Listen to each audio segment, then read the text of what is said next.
जय हिंद साथियों, अभी हम लोग उपस्थित हैं एग्जाम ट्यूटर चैनल पर। जैसा कि आप देख रहे हैं, सिविल कोड का जो वैकेंसी आया है उसको लेकर यानी कि संदीप सौरभ जी के द्वारा कुछ डाला गया है कि आप इसमें सुधार किया जाए, उसमें कुछ त्रुटि है और क्या कमी है उसके बारे में आप जानेंगे। संदीप सौरभ जी का क्या कहना है, और एक बात आपसे बता दें, वह पक्ष में रहें या विपक्ष में रहें, हमेशा से स्टूडेंट के साथ रहे हैं। एक और एकमात्र इनका नाम हमेशा लिया जाता है। तो सबसे पहले बता दें, सभी स्टूडेंट के तरफ से संदीप सौरभ जी को बहुत बहुत धन्यवाद हम लोगों को सहयोग करने के लिए। देखेंगे संदीप सौरभ जी जो अभी की विधायक हैं, दिनांक 20/9/2022 का ये लेटर है और क्या कह रहा है आप सुने। प्रधान सचिव सामान्य प्रशासन विभाग, बिहार सरकार, पटना। विषय है बिहार सिविल कोर्ट स्टेनोग्राफर भर्ती के विज्ञापन संख्या 02/2022 एवं आवेदन पत्र में विद्यमान त्रुटि के निवारण से संबंधित।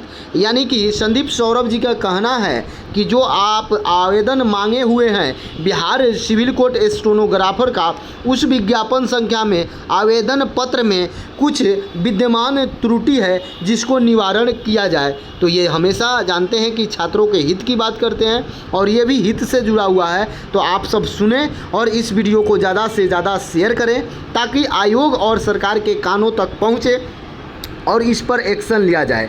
महाशय, ये आपको बता दें कि सामान्य प्रशासन विभाग के पास लिखे हैं संदीप सौरभ जी जो विधायक हैं पालीगंज से। महाशय, उक्त विषय के संबंध में कहना है कि बिहार सिविल कोर्ट स्टेनोग्राफर भर्ती हेतु जारी विज्ञापन संख्या 02/2022 एवं उसके ऑनलाइन आवेदन पत्र में व्यापक त्रुटि है जिसका निवारण जनहित के लिए अति आवश्यक है। यानी कि स्टूडेंट के लिए अति आवश्यक है। विज्ञापन में उपलब्ध विसंगतियों को इस प्रकार देखिए क्या है त्रुटि। देखें, एक नंबर में है, विज्ञापन के अनुसार एक अभ्यर्थी से अंग्रेजी और हिंदी दोनों भाषा में आंसू लेखन की योग्यता अपेक्षित है। यानी कि आपसे जो आंसू लेखन की योग्यता मांगी गई है या हिंदी और अंग्रेजी दोनों अनिवार्य किया गया है, अपेक्षित है, जो कि अत्यंत दुर्लभ है। ये बात सही है कि हिंदी में भी वो आंसू लेखन करें और हिंदी में भी इंग्लिश में भी करें, ये बहुत कम मिलते हैं ऐसे, जो अत्यंत दुर्लभ है। अतः इस भाषा में अंग्रेजी अथवा हिंदी का विकल्प दे दिया होना चाहिए। बहुत अच्छी बात है, इससे बहुत विद्यार्थियों को लाभ मिलेगा। अंग्रेजी अथवा हिंदी दे देना चाहिए का चयन विकल्प होना चाहिए। दिनांक 20/9/2022 से आवेदन शुरू होने के पश्चात यह ज्ञात हुआ कि आवेदन में आंसू लिपिक कॉलम से में अंग्रेजी अथवा हिंदी भाषा में किसी एक के चयन हेतु विकल्प उपलब्ध नहीं है। यानी कि 20 तारीख से जब आवेदन शुरू हुआ तो उसमें देखा गया कि आंसू लिपिक में हिंदी अथवा अंग्रेजी नहीं है, दोनों विकल्प को चुनना है, जो कि एक कठिन कार्य है और दुर्लभ विषय है। ऐसे विद्यार्थी बिरले मिलते हैं। तो इस विषय में, इस भाषा में यानी कि इस सब्जेक्ट पर सुधार होना चाहिए। विज्ञापन में आंसू लेखन त्रुटि सीमा 5% निर्धारित है, जबकि हाल में संपन्न हुए पटना उच्च न्यायालय आंसू लिपिक भर्ती परीक्षा में यह त्रुटि सीमा 15% थी। अच्छी बात है। देखिए, आप लोग नहीं समझते हैं, लेकिन देखिए ये कितना बड़ी बात है। आप जो कोर्ट वाला वैकेंसी निकाले हैं उसमें 5% और जस्ट जो आप वैकेंसी लिए हैं उसमें 15%। ये कहाँ का न्याय है?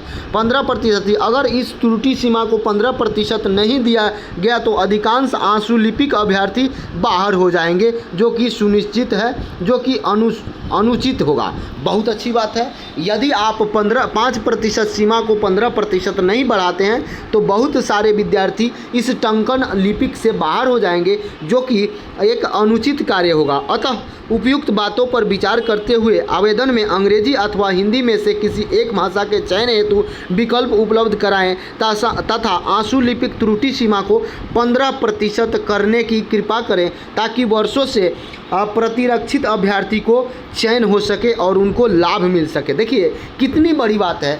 इस सभी कामों के लिए मैं बारंबार संदीप सौरभ जी को हमेशा से हम लोग धन्यवाद देते हैं और उनके साथ हम लोग रहते हैं, ताकि वह स्टूडेंट के लिए बहुत ही महत्वपूर्ण होते हैं, बहुत ही अच्छा पहल करते हैं, जो कि एक अच्छा कदम है। इसके संदीप सौरभ जी के कहने का अनुसार है कि यदि आंसू लिपिक का जो है, आंसू लिपिक का 5% से 15% किया जाता है तो यह विद्यार्थी के साथ न्याय होगा त्रुटि सीमा को। और जो ऑप्शन है हिंदी प्लस अंग्रेजी दोनों होना चाहिए, उसमें कोई एक सब्जेक्ट, मान लीजिए आप हिंदी में एक्सपर्ट हैं तो आप भर सकते हैं, हिंदी इंग्लिश में है तो अभी आप भरें, ये अच्छा एक मौका होगा। बहुत सारे विद्यार्थी यदि ऐसा नहीं होता है तो बाहर हो जाएं, क्योंकि दोनों में लिखित होना बहुत बिरले होता है। तो आप चैनल को ज़रूर सब्सक्राइब करें, शेयर करें, कमेंट करें।